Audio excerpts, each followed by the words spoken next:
You gonna buy anything? No. Then get out, bum.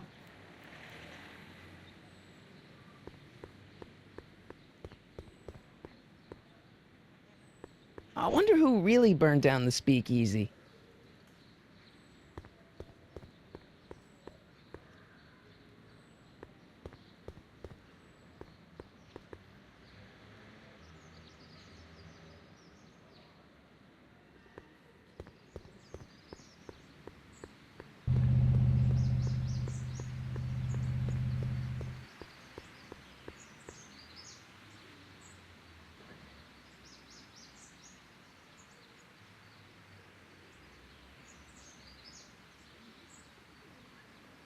This subpoena's for Arthur McFly? Have you seen him? For a few seconds in the soup kitchen, but I think he's gone back into hiding. Brilliant deduction, Einstein.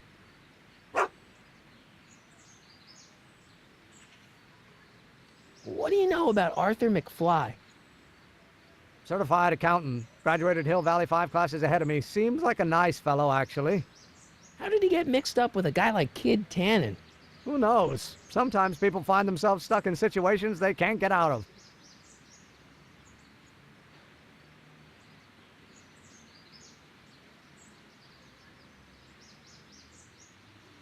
How about Kid Tannen? What do we know about him? He's loud, he's obnoxious, he's not very bright, and he doesn't like anybody getting in his way. Yep, that's a Tannen, all right. This might be a stupid question, but couldn't you have designed your rocket-powered drill to run on a fuel that, isn't illegal? Illegal? What does law have to do with science? Science has its own laws. You, of all people, should know that. But couldn't you tweak your engine design a little so it runs on something else? Like what? I don't know, gas maybe? Gasoline? Pfft, yesterday's news. You'll see. By 1940, automobiles will all run on pure alcohol. Some of us down at the patent office are wondering, what made you think of a rocket-powered drill? Ah, that'd be Journey to the Center of the Earth by Jules Verne. It was a revelation. Yeah, that's kind of what we figured. Have you read The Time Machine? H.G. Wells? Not yet, but it's on my list. You have to deliver a lot of subpoenas? Father's always sending me out to do these dirty jobs. He wants to expose me to different kinds of people. All he's exposed me to is a lot of new curse words. If serving subpoenas is such dirty work, why don't you just say no? Look, what's the worst thing that can happen to me on this job? You could get shot. Yeah, well, believe me, that's nothing compared to what I'll get if I mouth off to my pop. Any idea where we could find Artie? Not a jot. If only we had a way of tracking him.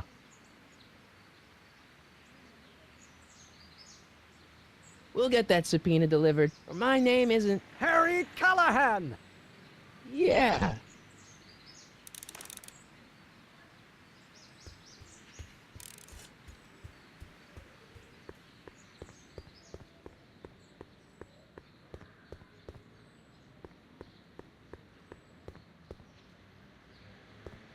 I don't need to go in there anymore.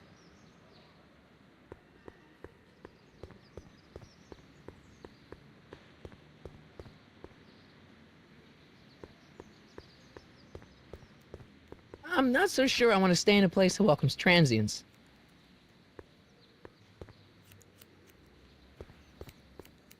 And keep an eye on Trixie. That broad's going all squarely on me. You got it, kid. Well, you gonna stand there like an okie, or you gonna shine my shoes?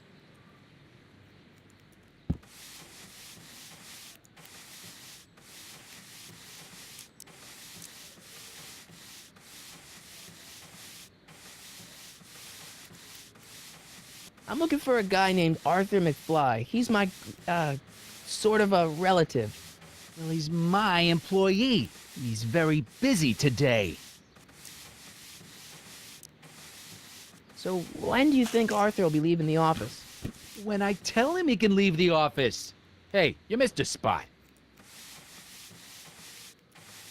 Isn't Isn't that Arthur McFly's hat you're holding? It was McFly's hat. Now, it's my peanut ball. Could I buy Arthur's hat off you? Could you keep your mind on your work, huh? Shoeshine boy? I'm hanging on to my peanut ball. Never mind.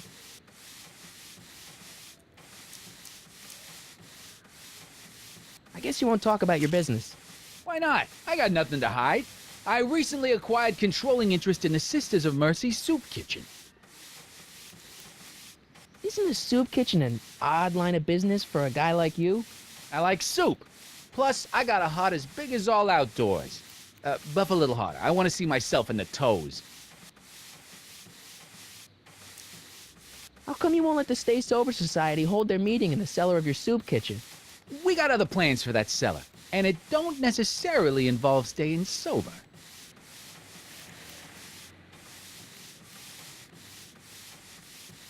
Hey, I represent United Charities of Hill Valley. Can you authorize me to pick up soup from your establishment and deliver it to some very deserving souls?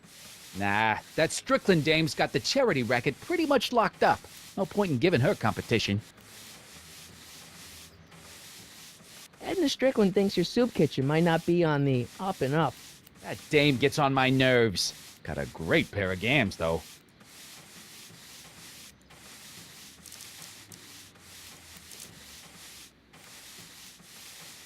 About Arthur McFly. Yeah?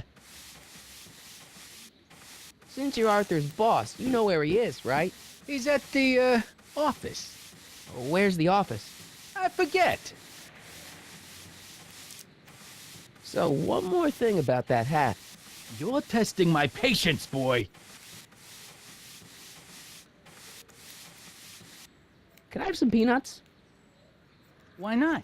I'm a magnanimous kind of guy. Go ahead, knock yourself out. Hey, kid! Yeah? What the hell is that? Hey!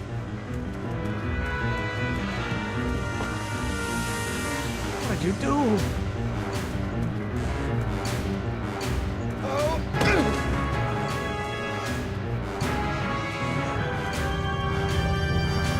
Give me that hat, you lousy crook! Emmett!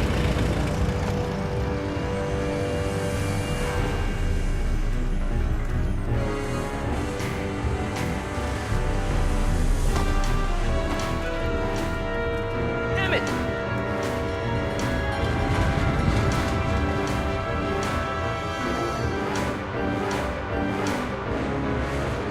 Nobody makes a monkey out of Kid Tannen!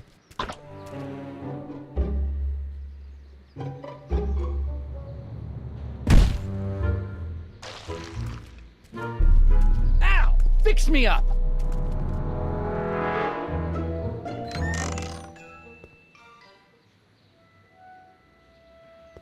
Where'd you learn how to move like that?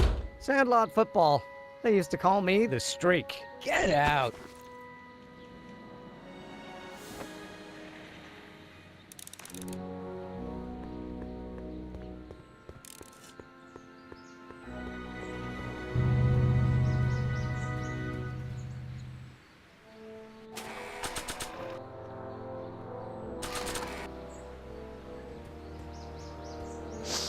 Hey, honey, come here for a sec, boy. Hey, boy, can you find the guy who belongs to this hat? Where's he going? Only one way to find out.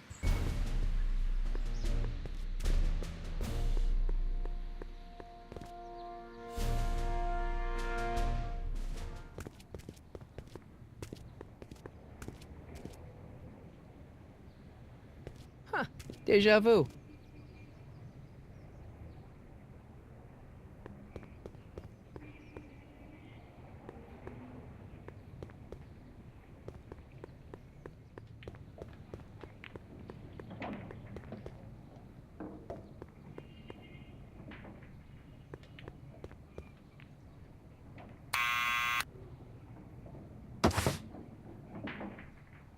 Yeah? Who is it? It's McFly! Shh, I know! Hey, Arthur, Can you come down a minute? Do I know you? We've got some important information for you, but we can't yell it. It's private. Then put it in a postcard and send it. I'm stuck up here till the boss tells me I can leave. Sorry, some other time.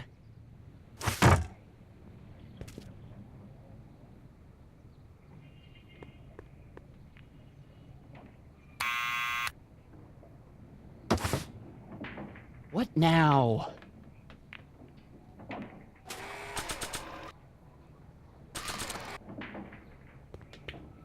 I'll give it back to him after I give him the subpoena.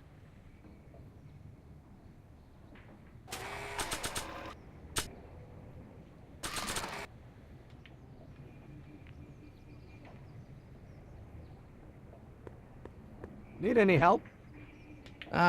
Never mind.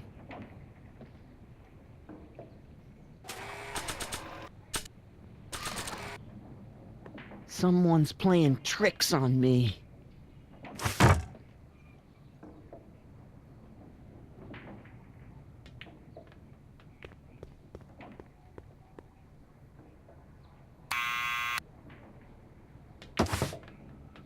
What now?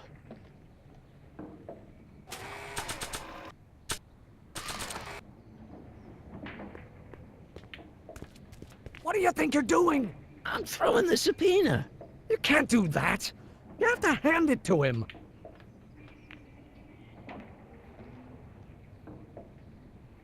It's me again. Please come down. Why?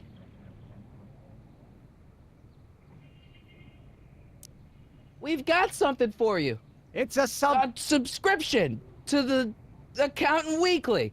He won't come out if he knows why we're really here. No, right. I'm not interested. And besides, the boss won't let me leave the room. Sorry, some other time.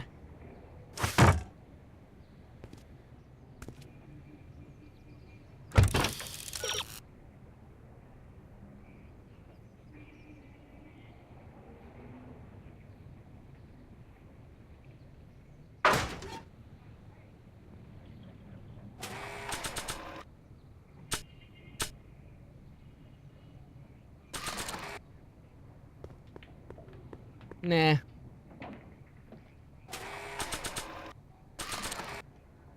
This hat belongs to my grandfather.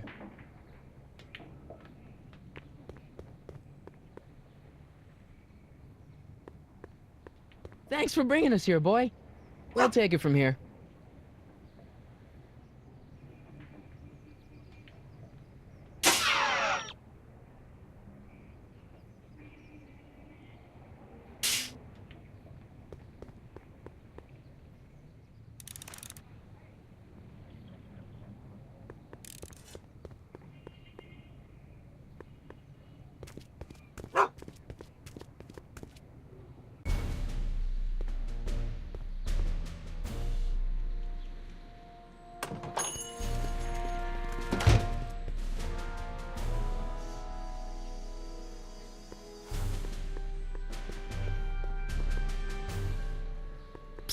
Doc! Your younger self needs 190 proof booze to fuel his rocket drill. Oh, that could be a problem. I know, we're both underage. Underage, nothing. It's 1931 and alcohol's been outlawed throughout the country. Are you sure you're about to graduate from high school? I'm kidding, Doc. It was a joke. A joke? If I live to be 100, and I almost have, I'll never understand the teenage compunction to make a joke out of everything.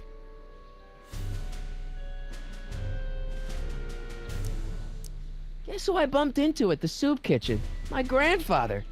Oh, Don't worry, I didn't talk to him or change his future or anything. good. I wish I could, though. This era's tannin is treating him like dirt. Don't worry. If history plays out as it's supposed to, he'll soon be out from under Kit Tannen's thumb and free to live out his life as a humble accountant with your grandma. What was her name again? Sylvia. Right, Sylvia.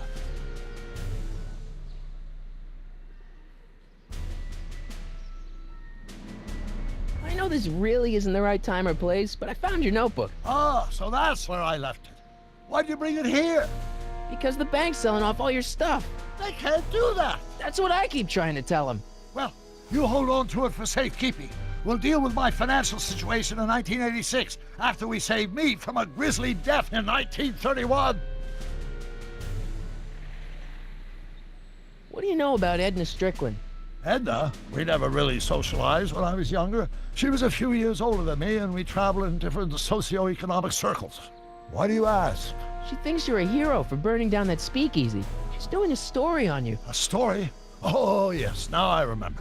Ask Edna, the etiquette column that doubled as a pro-temperance soapbox. She believed that the consumption of alcohol would inevitably lead to a complete societal breakdown. Sounds like a fun gal. You should have seen her when the hippies started showing up in the 60s. She just about lost her mind. That would explain a lot. What's the story with this kid Tannen jerk anyway? Biff's father? By this time next year, he'll be pulling down a life sentence in San Quentin. There was even a song about it. Wait, if Biff will be born in 1938, and Kid will be in prison... As I recall, he escaped from prison in 1937 for about 3 hours. That's a busy 3 hours. No kidding.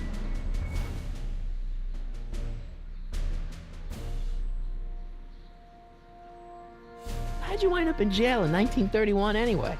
During my trip to the past, I decided to look into one of Hill Valley's unsolved mysteries. The fire at the speakeasy. Exactly. I thought I was safely hidden across the street. But when the fire started, there was a tremendous explosion, and I was knocked unconscious by a stray brick. When I woke up, I was here in jail, charged with arson. That's horrible. I know. Worse yet, I still don't know who started the fire. Where have you been all this time? I missed you. I've missed you too, Marty. But I thought it was important to let you live your own life for a while, free from the insanity of time travel. I gotta admit, it was nice to not have my family history blowing up in my face for a few months. Besides, I've been busy raising my own unpredictable teenagers. So how are Clara and the kids? They're fine, fine.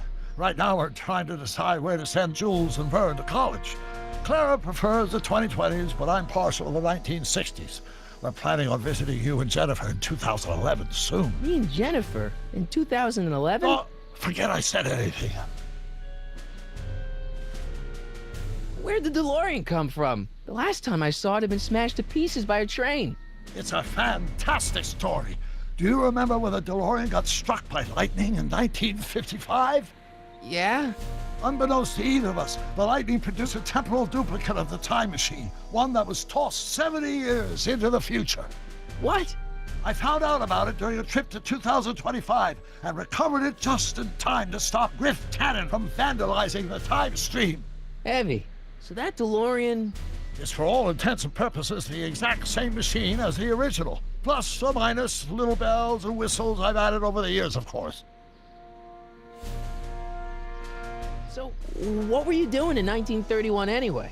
Oh, nothing terribly exciting. Indulging in a little personal nostalgia, picking up a few rare out-of-print books to surprise Clara on her birthday, solving a historical mystery or two.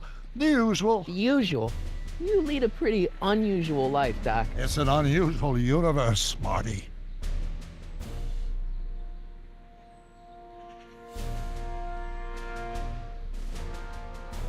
I hate to tell you, Doc, but your last time departed display is on the fritz. It is? So how did you find me? I found one of Edna Strickland's shoes in the DeLorean. How did one of her shoes get in the DeLorean? Einstein took it from her. He did? How strange. Heidi almost never attacks people. Not without a good reason, anyway. I hate to tell you, Doc, but your last... It is? I found... How did one of her... Einstein took it from... He did? Hang in there, Doc.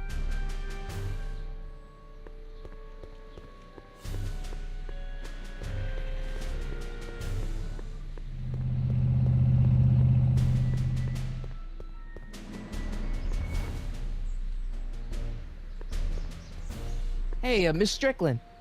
Oh, hello, Mr. Callahan. I'm afraid I haven't much time. The meeting of the Stay Sober Society is due to begin very soon.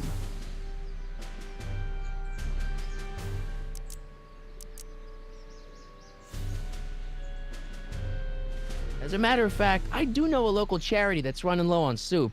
Oh, who?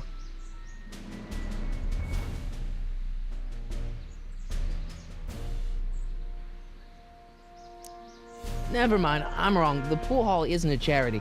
Certainly not.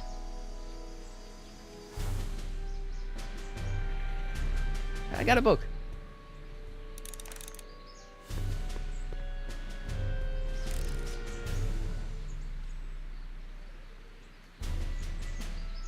We'll get that subpoena delivered.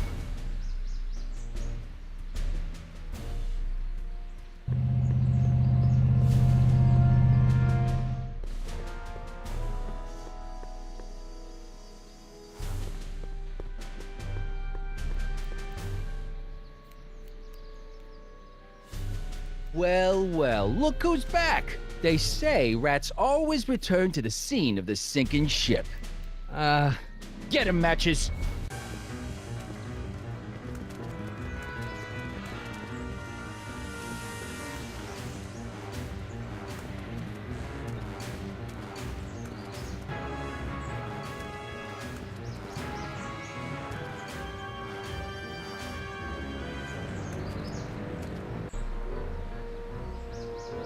Come down from there, you son of a bitch! Right now! That's an order!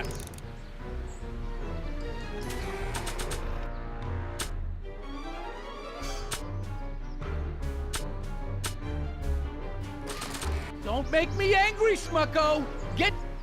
Einstein! Help! Lay off! Get away from me, you crazy nut! Go away, dog. We're busy here. Go on, scram. Hey, where'd he go? You let him get away, idiot!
Need any help? Never mind.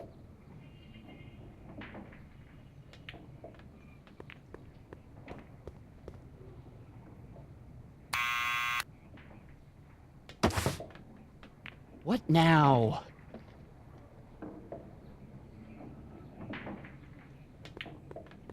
It's me again. Please come down. Why? I'm your mother's great nephew. You mean my second cousin? Yeah.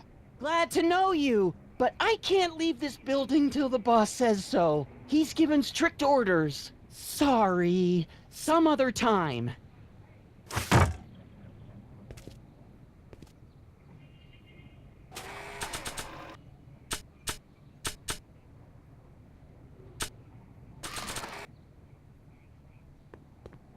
I don't want to record them right now.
I think I'll just talk to Doc from out here.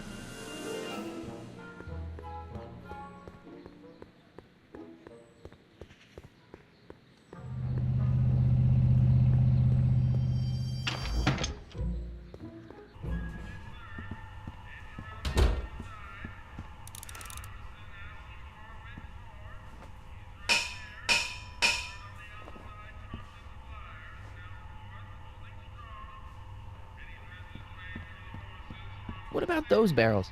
What about him? What kind of soup is that? It's not it's special soup. What's special about it? It's made for grown-ups, kid. A soup for grown-ups? That's right, kid. Be nosy. See where it gets you. Are those all cabbage soup? Last time I checked, Don't you have any other kinds of soup? no.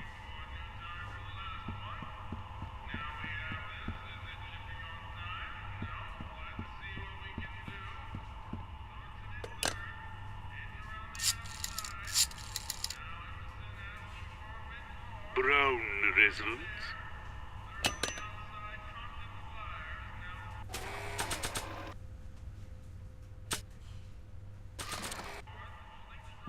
Nah.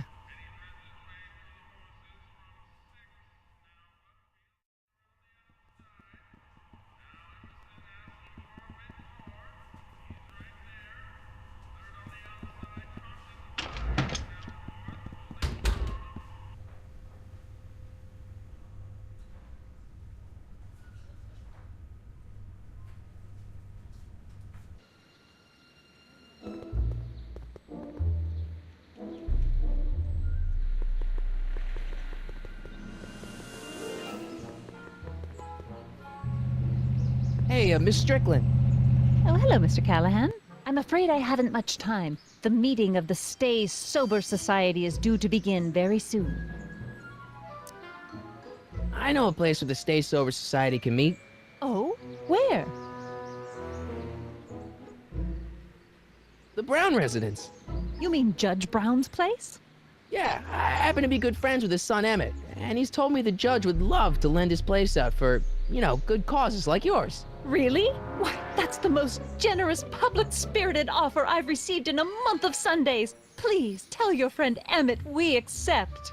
And the offer couldn't have come at a better moment. It's almost time for the meeting to begin. You asked me to tell you if one of the local charities is running low on soup. Does somebody need a visit from my soup cycle? The Stay Sober Society. That's right. They'll soon be gathering at the Brown estate, and we haven't provided refreshments. I can't get over the generosity of your friend Emmett, volunteering his father's house for our meeting. Huh? Wait there!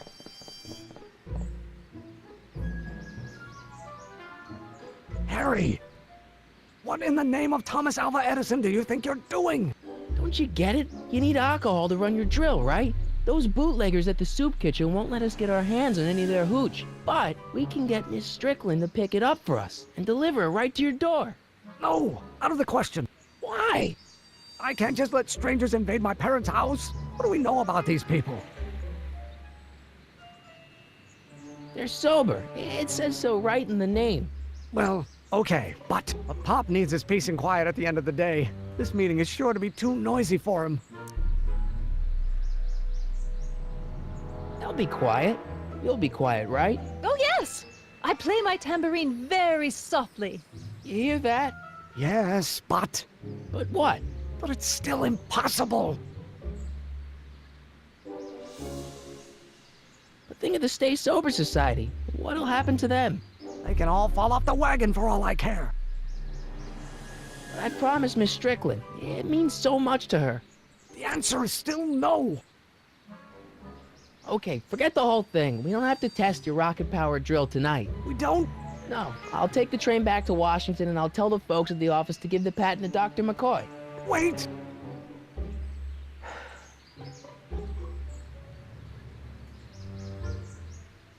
You will instruct the members of the society to wipe their feet before they come inside. Then you are Emmett Brown. I thought as much. You have such a righteous face. Edna Strickland, I don't know how to thank you for your generosity. Pleased to meet you. The feeling is mutual. I've got a bad feeling about this. You worry too much, Emmett. Now all we gotta do is serve that subpoena, and we're off to build your rocket drill. And get my patent. Yeah, your patent.